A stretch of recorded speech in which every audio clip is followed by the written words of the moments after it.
кашель дуже сильний. У мене в неділю і очі були красні, і в мене свідетелі, дочка моя в неділю покаялася, слава Богу, Юля. Вони це все бачили, такий в мене був утром кашель, і взагалі був лаючий кашель, і я не могла говорити нормально. І, ну, взагалі, такі симптоми були не дуже хороші. І в кінці служення я підійшла до пастиря, пастирі, сестри, наді мною помолилися.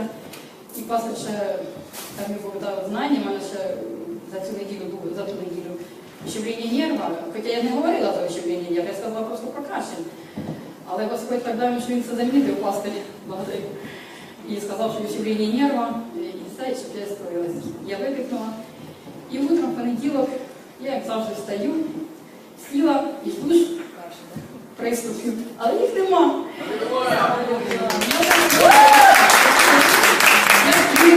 Ти нічого не чуєш? Вона каже, ні, мама, що?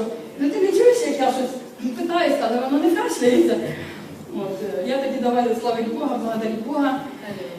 І цілий день в мене такий, вже кашель був, але такий, від Харкова, і такий трохи. Я говорю, це не, я вспомнила, як на тій неділі Олег, пастор, говорив, що треба приказувати. І я так, теж кажу, так, це не я кашляю, це ти кашляєш. Я не кашляю. Благодарю Бога, сьогодні я навіть вже співала, хоча я не могла співати навіть, на голос мені дало.